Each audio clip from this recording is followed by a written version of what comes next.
ভাই good morning সবাইকে। নতুন একটা ভিডিওতে আবারও পোকারের দিকে যাচ্ছি। 7:30টায় ফ্লাইট। অলরেডি কিছুটা দেরি হয়ে গেছে, তো তাড়াহুড়া করে বেরিয়েছি।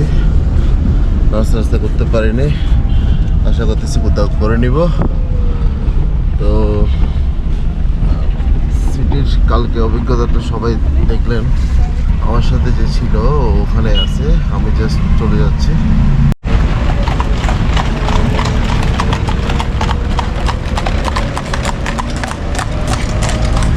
নেপাল আর্মিরা ঘোড়ার গাড়ি ইস্যু করে।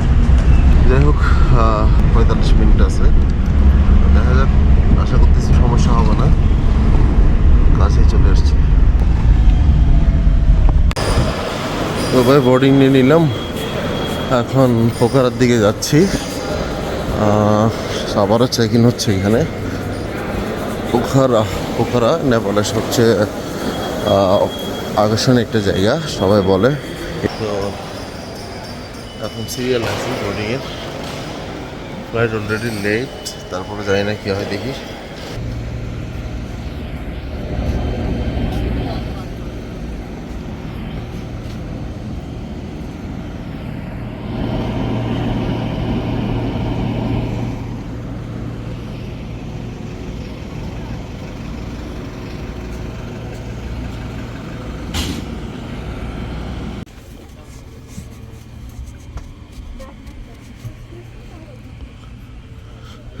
আমার সিট এটাই। ফ্লাইট উঠছি, তো একটু বাইরে দেখাই। এই যে এয়ারপোর্টে আসলে অ্যাক্সিডেন্ট হয়েছিল আমাদের ইউএস বাংলার। দেখেন পুরো খালি, আমার সামনে দিকে আসছে পুরো একটু সিটগুলো অনেক কনজেস্টেড। মনে হচ্ছে আরো কিছু মানুষ আসবে, যার কারণে ওয়েট করতেছে। তো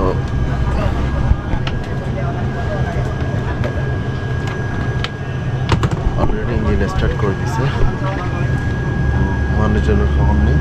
জি আর কি, আমাদের ফ্লাইটটা হচ্ছে এটার মতোই ছোট একটা ফ্লাইট। দ্বিতীয় নম্বর রানওয়েটাতে সম্ভবত ফ্লাইট অ্যাক্সিডেন্ট হয়েছিল। আমাদের যে ফ্লাইটটা ছিল ইউএস বাংলা এয়ারলাইন্স ফ্লাইটটা, ছোট একটা এয়ারপোর্ট।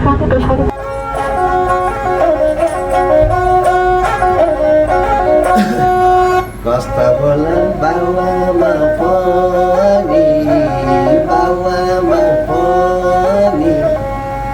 यति राम्री छोरीलाई जन्माउने मोया पानको पात दायाकुलाई सौगात दिनको रात मर्स्याङ्गी साला आवामा पनि यति राम्री छोरीलाई जन्माउने माया पानको पात माया तुलाई सौगाछु दिनको रात मर्स्याङ्गी साला जाप जाप पुताली गोरु गोरु गोरु लाग्नु गोरु गोरु आए पानको पात माया तिमीलाई सौगाछु दिनको रात मर्स्याङ्गी साला।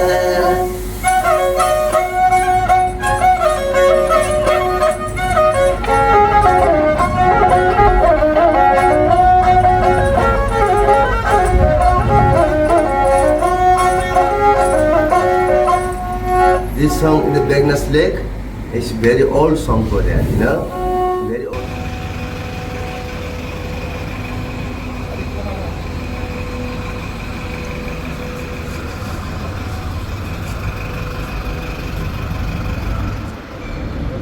তো ভাই পোখারা ইন্টারন্যাশনাল এয়ারপোর্টে ল্যান্ড করে টার্মিনাল ঢুকলাম এইমাত্র।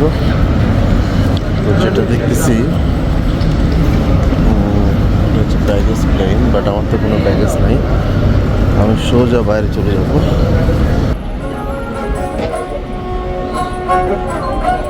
Ladies and gentlemen, may I have your attention please?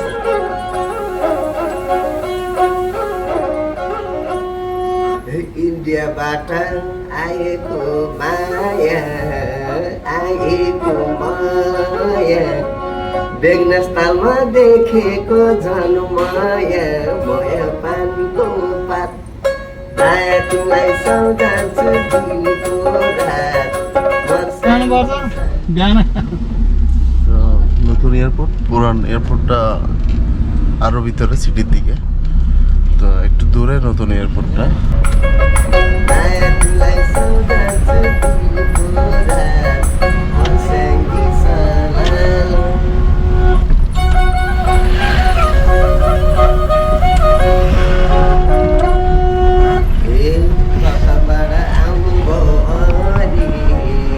Main city.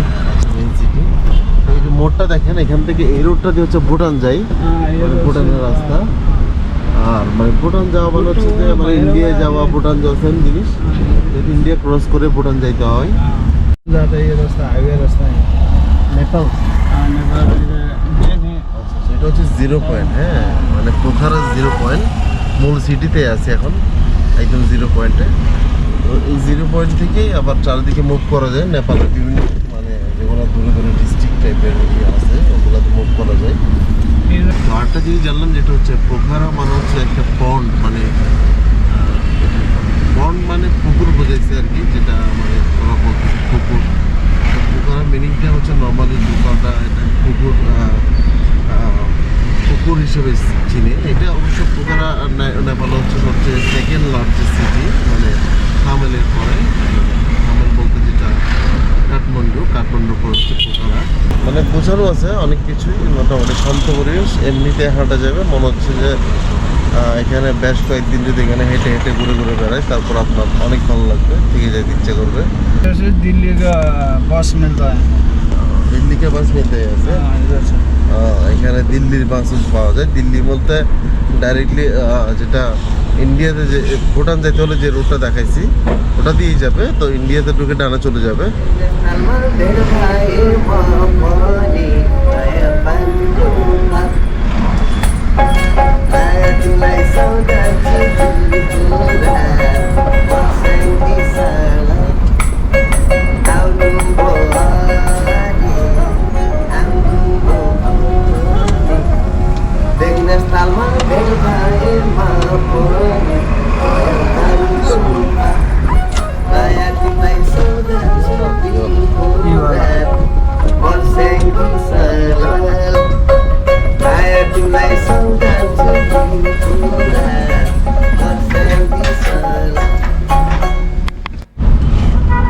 তো ভাই এখন পোখারাতে আছি, একদম মেন সিটিতে। তো আমার যদি ফার্স্ট ইমপ্রেশনটা যদি বলি আমি পোখারা সম্পর্কে, তা আমি সবাইকে বলবো, নেপাল যদি আসেন তাহলে থামেলে 2-3 ঘন্টা সময় দিয়ে, মানে ওখানে জাস্ট লোকাল মার্কেটটা ভিজিট করে সোজা চলে আসবেন হচ্ছে পোখারায়। কারণ হচ্ছে আমার ফার্স্ট ইমপ্রেশনটা হচ্ছে পোখারা আমার কাছে খুবই ভালো লাগছে। কারণ হচ্ছে পোখারা অনেক সুন্দর, অনেক গোছানো, অনেক মানে ভিউ, স্টানিং ভিউগুলো এখানে। তো আমি আরও দেখাবো। আমি এখন যেখানেই যাচ্ছি শুধু পাহাড় দেখতেছি, বুঝে দেখেন অনেক সুন্দর পাহাড় এবং এগুলো হচ্ছে নর্মালি কমন, মানে এখানে সবসময় এগুলো দেখতেই থাকবেন। কাঠমান্ডুতে আছে কিন্তু একটু মানে ওখানে ভিউ আর এখানে ভিউ অনেক ডিফারেন্স আছে। তো এখানের যে বিষয়টা সেটা হচ্ছে পরিচ্ছন্ন, সব কিছু গোছানো, প্রচুর পরিমাণে এখানে লেক ভিউ, হোটেল আছে, অনেক কিছু আছে। আপনি এটা আহমদ তেমনটা বেশি না, যেমন ধরেন 3 জন যদি এক রুমে 3 জন পর্যন্ত অ্যালাউ করে, এরকম একটা এসি রুমে যদি থাকে তাহলে বাংলাদেশি টাকায় 1500-র মধ্যে পেয়ে যাবেন। আর যদি হোস্টেল টাইপের কোথাও থাকতে চান তাহলে 300, 400, 500 সব মিলে বেটার একটা মানে স্টে করতে পারবেন। কারণ পার নাইট পার পারসন সেক্ষেত্রে 200-300 দিয়ে হবে, 400 দিয়ে হবে, 500 দিয়ে হবে, উইথ ব্রেকফাস্টও পাবেন। কারণ এখানে আবার একটা বিষয় রাখতে হবে, ব্রেকফাস্ট আপনি রুমের সাথে নিলে এক্সট্রা অ্যাড করতে হয়, অথবা মানে এটাকে বলা হয় ইপি, আর একটাকে বলা হয় বিবি, মানে bad with breakfast. That mean হচ্ছে বিবি, আর ইপি হচ্ছে যে উইদাউট ব্রেকফাস্ট, যেটা হচ্ছে ইউরোপিয়ান ইপি। তো বিবিটাই নিয়েন, কারণ হচ্ছে সকালে যেহেতু ব্রেকফাস্ট করতে হবে, বাইরেও করতে পারবেন, 150-200 দিয়ে করতে পারবেন, তারপরও একসাথে নিয়ে নেওয়াটাই বেটার আমার মনে হয়। তো এই যে এখানে দেখেন বিল্ডিং এগুলো খুবই পাহাড়ের মধ্যে খুব সুন্দর দেখাচ্ছে। তো আমাদের মূল পাহাড়ের ভিউটা এখান থেকে শুরু, মানে শিলংয়ের মতো ঝর্ণা দেখা শুরু করতেছি। এই যে ফার্স্ট নেপালের পোখারা এসে ফার্স্ট ঝর্ণা দেখতেছি, ওয়াটারফল। ছোট, আর তারপর হয়তো আরো বড় কিছু বড় ওয়াটারফল দেখবো সামনে।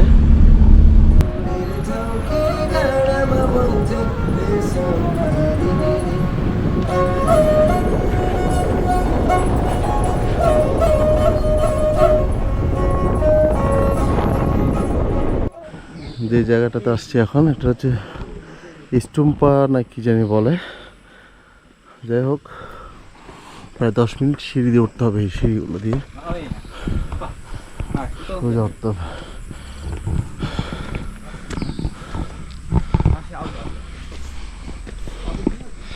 তো আস্তে আস্তে সামনের দিকে আগাই।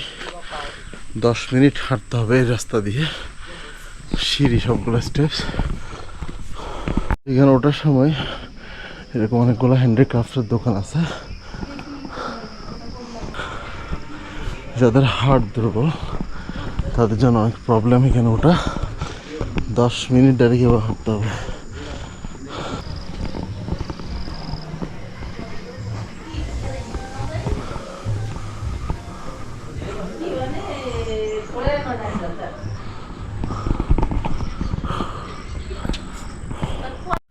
একদম টপে চলে আসছি।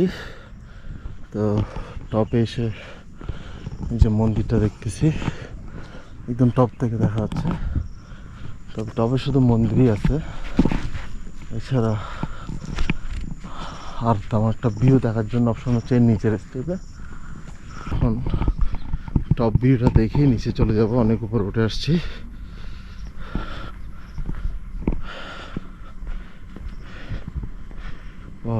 অনেক সুন্দর, এই যে দেখেন। যদি মেঘগুলো একটু দেখাই, এই যে দেখেন,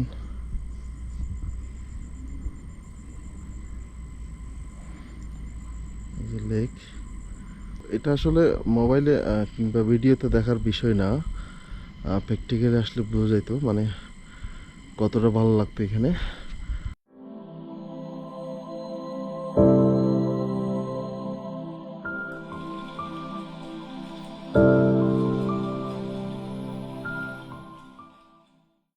তবে ভিউ দেখলাম, অনেক সুন্দর একটা ভিউ ছিল। হ্যাঁ, তবে একটু খেয়াল রাখবেন নিচে হাঁটার সময়, নামার সময় একটু রিস্ক। ওঠার সময় যেরকম কষ্ট, আবার নামার সময় একটু রিস্ক খেয়াল রাখতে হবে কোন দিকে যাচ্ছেন, কারণ সামনে সৌন্দর্য দেখে নিচের দিকে পড়েও যেতে পারেন। তাকায় থাকার মতো আসলে একটা ভিউ, মানে পুরা এই যে সিঁড়িটা দেখা যাচ্ছে এখানে, সিঁড়িটাতে কতগুলো মানুষ, কত হিজিবিজি। তারপর প্র্যাকটিক্যালি যখন নিচে গাড়িতে ছিলাম তখন দেখলাম অনেক গোছানো, উপর থেকে মনে হচ্ছে অনেক হিজিবিজি। তো নিচের দিকে চলে যাচ্ছে, আবারও আস্তে আস্তে নেমে যেতে হবে। এখন নামতে একটু সহজ হবে, অতটা কষ্ট হবে না।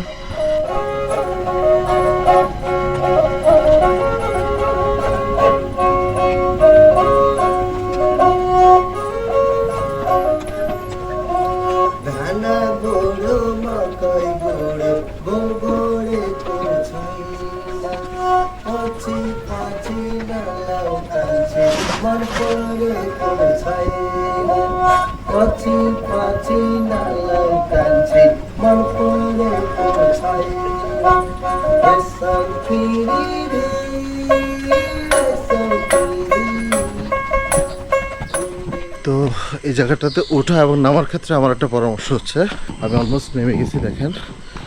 ওঠার সময় আপনারা ছবিগুলো তুলে নেবেন, বিভিন্ন স্পট দেখবেন। আমি প্রথম ভাবছিলাম নামার সময় তুলবো, বাট ওঠার সময় যেহেতু তুলছি, যার কারণে কিছু রেস্ট পাইছি।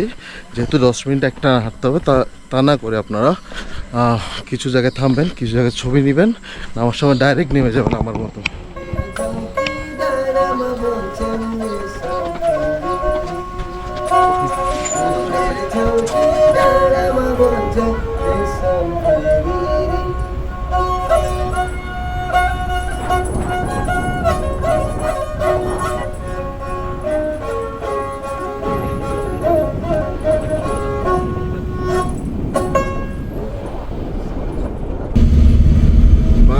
মেঘের ভিতর ঢুকে গেছি। আমি যদিও সবসময় বলি যে হিল যেহেতু আমাদের দেশে আছে, আমাদের চট্টগ্রামে, আমার সবসময় ভালো লাগবে না, কিন্তু আসলে এইসব পরিবেশগুলো আমি দেখলাম যতই ভালো না লাগুক আসলে আপনার ভালো লাগবেই। আর মেঘের ভিতরে ঢুকে যাচ্ছি। আর এই যে একটা ডেঞ্জারাস টার্নিং নিব এখন, পুরো টার্নিং আস্তে আস্তে উঠে যাচ্ছি। এই রাস্তাটা ঢালাই করে দিয়েছে হয়তো বা পিছলে না যাওয়ার জন্য।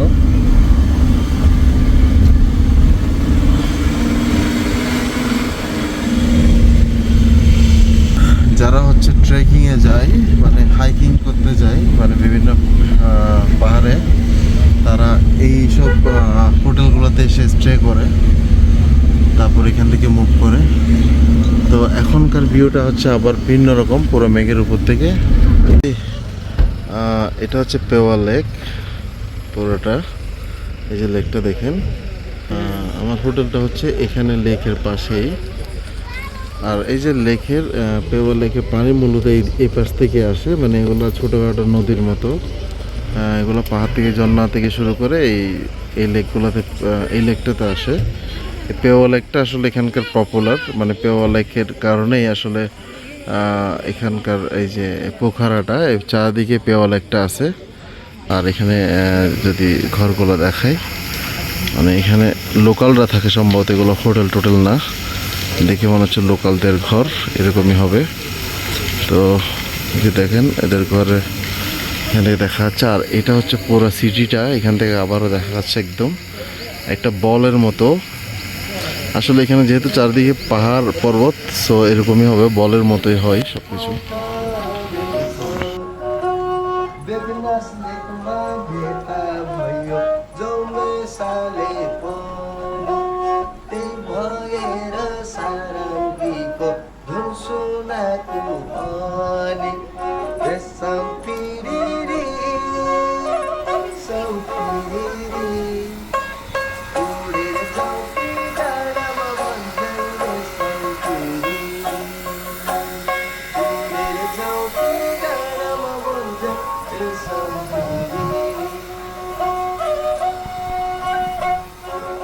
পাহাড়ি অঞ্চলে তো ম্যাগি নুডলসটা সবচেয়ে স্পেশাল, যেটা আমরা শিলংয়ে খাইতাম। তো এখানে ভিউ দেখে দেখে খাবো। এই রেস্টুরেন্টটার মানে সিটটা অনেক সুন্দর, ভিউ দেখে দেখে খাওয়া যাবে এখানে লেকের পাড়ে বসে। ভিউটা কীরকম দেখেন, খাচ্ছে দেখেন। যেটা হচ্ছে এখানকার সবচেয়ে আমার মানে পাহাড়ে বসে খাওয়ার জন্য মনে হয় সবচেয়ে বেস্ট একটা জিনিস, সেটা নুডলস।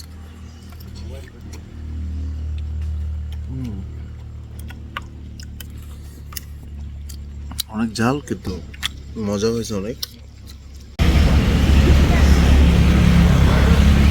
তো এখন যাচ্ছে হচ্ছে ডেভিস ফলে। ওয়েলকাম টু ডেভিস ফল, পোখারা 17। आवाज होता है?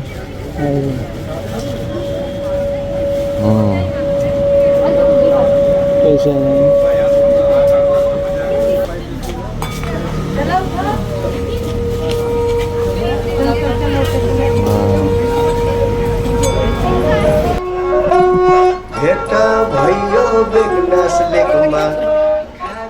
তো ভাই ডেভিস ফলের ভিতরে ঢুকলাম। এটা পাথর দিয়ে বানাইছে সম্ভবত, সিমেন্ট দিয়ে। আর এটা হচ্ছে এন্ট্রি। তো 80 রুপি নিছে এখানকার এই টিকিটটা। এখানে তো অনেক বড় একটা ঝর্ণা দেখা যাচ্ছে।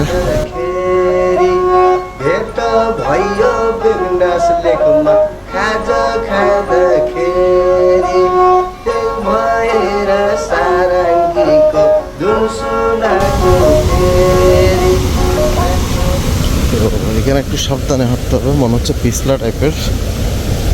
এটা ইন্ডিয়ার ভাব এখানে সব কিছুতেই। এটা হচ্ছে শিলংয়ের পুরা, মানে অনেকটা শিলংয়ের মধ্যে মনে হচ্ছে। এখান থেকে সব পানিগুলো আসলে পাওয়া লেকে যায় আর কি। তো ওই পাওয়া লেকের কারণেই তো পোখারার যে সিটিটা এটা সৃষ্টি। তো এখানে প্রতিনিয়ত এই পরিমাণ পানি গেলে তাহলে চিন্তা করেন কি পরিমাণ পানি পাওয়া লেকের মধ্যে আছে। এখন পাওয়া লেক থেকে নিশ্চয়ই অন্য কোথাও যাচ্ছে আবার। তো এটা নিশ্চয়ই অনেক বড়। তো উপরে গিয়ে দেখি উপরে কি অবস্থা। উপরের দিকে যাই।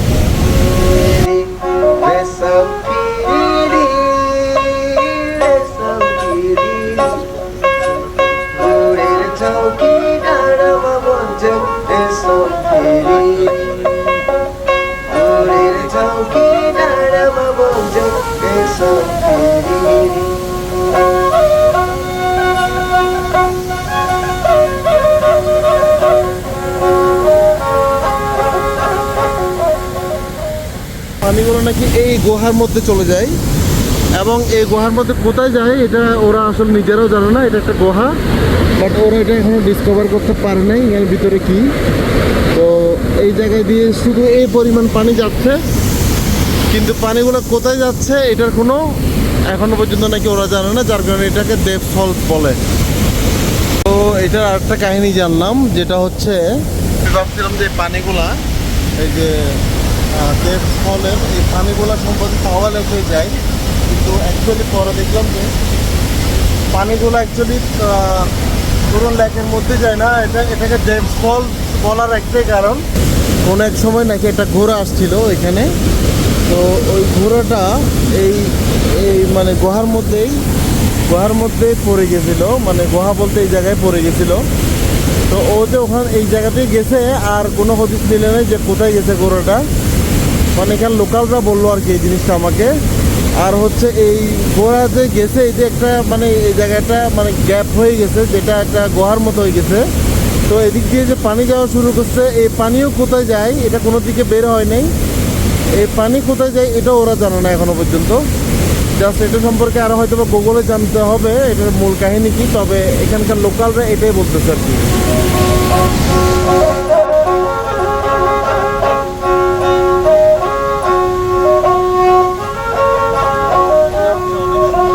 ধানা বড় মাকাই বড় বগড়ে কোথায় না পাছি পাছি না লাউ কাঞ্চি মার পরে কোথায় না পাছি পাছি না লাউ কাঞ্চি মার পরে কোথায় না দেব ফলস থেকে আসতেছি, এখন বেড়ে গেছি। তো দেব ফলসের কাহিনীটা আসলে আমি গুগল করে, কিংবা আপনারা কেউ জেনে থাকলে জেনে নেবেন গুগলে, বাট আমিও জেনে দেখবো। এটা আসলে ওরা বলতেছে এই কথা, পানিটা কোথায় বের হয়, মানে কোন দিক দিয়ে যে বের হয় এটা এই জায়গায় হয়তো বা নিচ দিয়ে গেছে, কিন্তু কোথায় বের হয় এটা নাকি ওরা জানে না। বাট আমাকে উনি বললো এখানকার লোকাল। আর ব্যাপারটা অনেক সময় ওরা মানে একটা ইতিহাস থেকে একটা কথা চলে আসে, এরকমও হইতে পারে। তো আসলে শিওর না আমি, মানে ডিটেলসটা আমি জানি না, তো সেজন্য বললাম। বাট ওরা বলতেছে এটা গায়েব হয়ে যায়। এটা আসলে কি এটার নাম কি বলবো আমি, দেব ফলস নাকি ডেভিল ফলস এটাই বুঝতেছি না। কারণ হচ্ছে ওরা বলতেছে গায়েব হয়ে যায়, কিন্তু আমার তো মনে হচ্ছে না গায়েব হয়, কোথাও না কোথাও তো বের হয়। হয়তো বা এটার একটু ল্যান্ড দিয়ে এটার প্রসেসটা হয়তো কোনো পাহাড়ের তলে চলে গেছে একটা গুহার মতো হয়ে, তো যার কারণে এটা হইতেই পারে, যার কারণে হয়তো বা পানিটা মানে বের করা পসিবল না, এটা কোনো প্রয়োজন নেই বের করার। তো এই জন্য হয়তো বা এতটুকুর মধ্যেই আছে, মানে একটা রোমার হয়তো বা থাকতেও পারে, আর বাকিটা আমি শিওর না। তো এখন আকাশটা অনেক ক্লিয়ার, অনেক পরিষ্কার হয়ে গেছে, আকাশ আগের চেয়ে অনেক পরিষ্কার। তো এখন যাচ্ছে হচ্ছে একদম টপে, মানে আগে যে টপে গেছিলাম তার চেয়েও বেশি উঁচুতে যাবো এখন, একদম টপে, যেখান থেকে হয়তো বা এভারেস্টের চূড়াটা কিছুটা দেখার পসিবিলিটি আছে। তো ভাই দেশে থাকতে আসলে কখনো যে সাজেক কখনো যায়নি, সাজেক অনেকবার যাবো করে যায়নি, বাট এটা সাজেকের চেয়ে একটু বেশি আর কি এই জায়গাটা। এটার নাম হচ্ছে শরণকোট। তো এটা এক প্রকার সাজেকের মতো, বাট সাজেকের চেয়ে বেশি সুন্দর আর কি, মানে বেশি কিছু দেখা যায়, ইভেন এভারেস্টও দেখা যায়। তো এখানে এসেও গাড়ি রেখে আবার উপরে হাঁটতে হচ্ছে অনেক।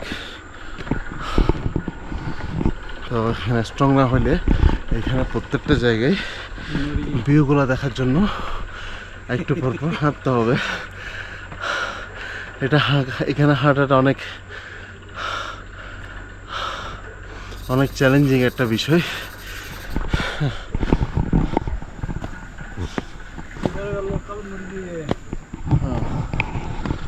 এই যে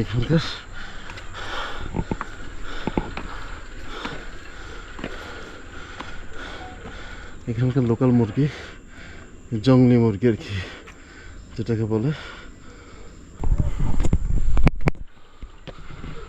তো উপর দিকে উঠতেছি,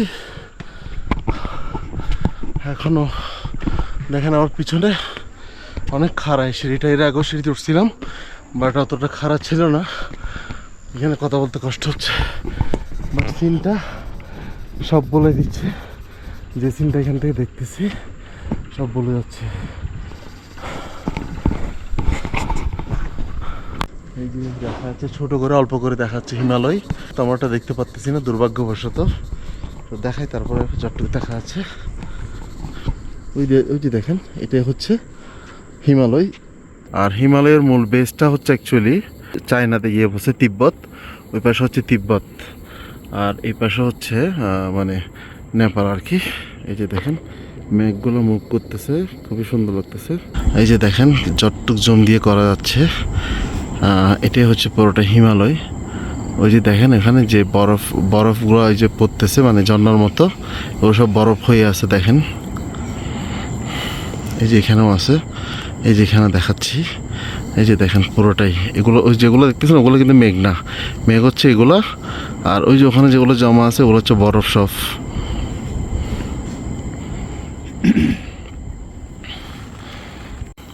ভাই আমি আবারও দেখাচ্ছি, আবারও পরিষ্কার হয়েছে একটু। যে হিমালয়টা কাছ থেকে যতটুক পারি দেখায়, এই যে দেখেন এই যে বরফ সবগুলা।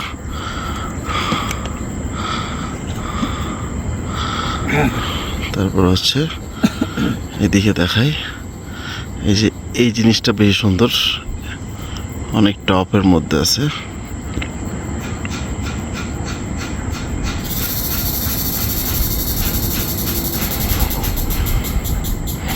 পুরোটা একসাথে দেখলে দুইটা, এই যে দেখেন ওইটা আবার দেখে যাচ্ছে, এদিকে আরো একটা আছে ছোট। ওখানে আসলে ফ্লাইটে করে যাওয়া যাবে, ফ্লাইটে করে গেলে $150 মতো খরচ হবে, তবে প্লেন দিয়ে পুরো জায়গাটা দেখাবে।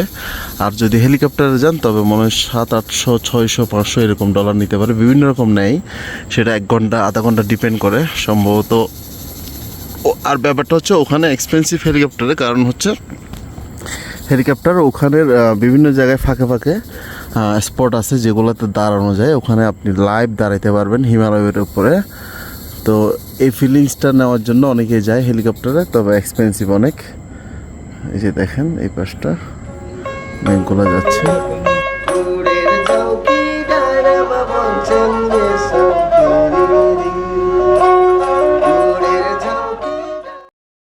এটা হচ্ছে অন্নপূর্ণা, যেটা দেখতেছেন এটা হচ্ছে অন্নপূর্ণা। আর এটা হচ্ছে কি, এটা হচ্ছে মাছে পুষছে, ওই যে তখন যেখানে মাঝখানে দেখাছিলাম। আর এটা হচ্ছে অন্নপূর্ণা, এখানে আরেকটা অন্নপূর্ণা দেখা যাচ্ছে, এই যে এটা একটা অন্নপূর্ণা, এখন মেঘে গেছে এতক্ষণ দেখতেছিলাম। এটার পিছনেও একটা দেখা গেছে, এটা হচ্ছে যে 8400 ফিট উপরে সি লেভেল থেকে। আর এটা হচ্ছে অন্নপূর্ণা, এটা হচ্ছে 8300 ফিট উপরে সি লেভেল থেকে, মানে এগুলো একই, তবে এটার চেয়ে এটা উঁচু বেশি। এটাও 8300 ফিট উপরে, ধরেন 8000 উপরে আছে সবগুলা। আমি যতটুক কিছু গুগলে দেখলাম যে এগুলার উচ্চতাগুলা, তবে যতটুক মনে পড়তেছে আমার 8000 উপরে আছে এভারেজ। যাই হোক অ্যাট লাস্ট হিমালয়টা দেখতে পারলাম কিছুটা হইলে অংশ শেষ পর্যন্ত। একটা লেভেল আছে, একটা স্তর স্তর কিছু মেঘ দেখা যাচ্ছে এখানে। তো এগুলো আসলে নিজের চোখে যে ভিউটা দেখতেছি এটা আমি বুঝাইতে পারবো না, এটা অন্য লেভেলের একটা ভিউ, বাট মোবাইলে কতটুক কী দেখতেছেন আমি শিওর না। আলহামদুলিল্লাহ। এই যে যেটা বাঞ্জি জাম্প বলে, বাঞ্জি জাম্পের প্লেসটা একটু দেখাই আমি। এই যে এখান থেকে দেখা যাচ্ছে কিনা জানি মেঘ এসে গেছে, এই যে এখান থেকে মানে বাঞ্জি জাম্প যেটা ওইটা দেয় আর কি। তো বাঞ্জি জাম্প দিলে এখানকার সম্ভবত $50-60 মতো খরচ হবে, মানে ডলারে হিসাব করলে।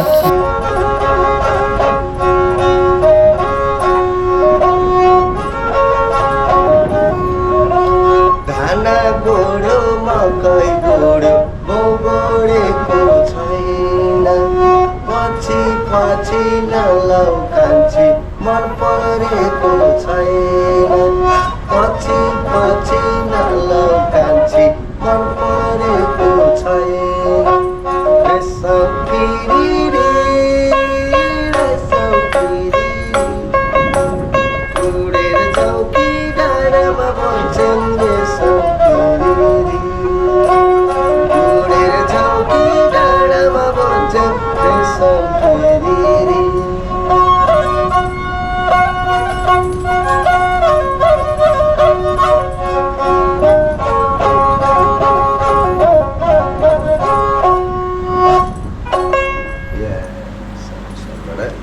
Vegas Lake one.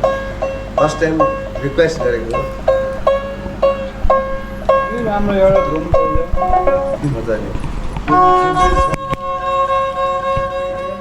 যেটাই হচ্ছে আমার হোটেল। তো রাত 11টায় হোটেলের গেট বন্ধ হয়ে যায়। তো এদিকে আরেকটা হোটেল, এটাতে প্রথমে দেখছিলাম, বাট এটাতে নিছি, এটাতে 1,500 টাকা।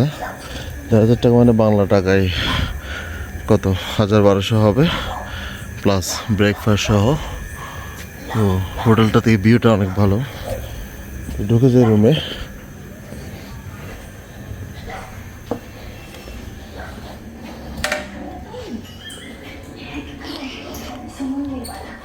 What is the breakfast time? 8 o'clock. 8 o'clock to? 8 o'clock, sir. 8 o'clock to 8 o'clock 37. Huh? 8 o'clock समय हो जाएगा आपको. After 8 o'clock हो जाएगा।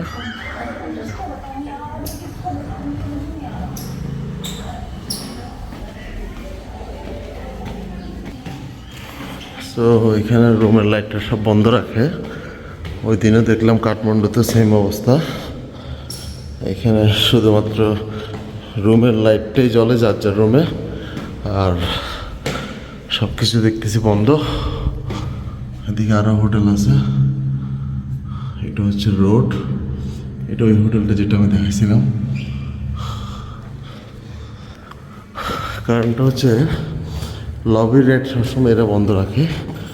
তো আমার রুমের সামনেই ওয়াইফাই আছে। আমার রুম আরও উপরে।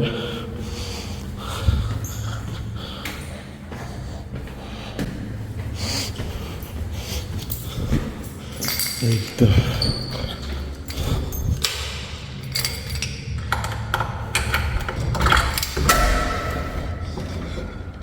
এই যে রুমটা একটু দেখায়, তখন তো দেখায় নেই। এটাতে নর্মালি 3 জন থাকতে পারবে, 3 জন পর্যন্ত ওরা অ্যালাউ করে। তো 3 জন থাকলে যে প্রাইস, 1 জন থাকলেও সেম প্রাইস। তো যার কারণে এসব ক্ষেত্রে নেপালে ট্যুরে আমি যেটা দেখলাম, যদি শেয়ারে আসেন সবচেয়ে বেটার। সব কিছু 3 ভাগ হয়ে যাবে, গাড়ি, হোটেল, এভরিথিং। তো এই হিসেবে অনেক চিপ। একটু দেখাই, ওই যে এখন তো আমার এদিকে রুমের লাইটের জন্য কিছু বোঝা যাচ্ছে না, একটু জুম দিয়ে দেখাই। ওই যে যেখান থেকে আমি আসছি একটু আগে, ওখানে প্রোগ্রাম চলতেছে। এই যে একটা, সরি কোনোভাবে ক্লিয়ার করতে পারতেছি না। তো রুমের বারান্দা খুলতে হবে, তাহলে পারা যাবে, বাট আমি লক করে রাখছি বারান্দা। এখন খুলতে আবার চাবি লাগবে, অদ্ভুত একটা লক।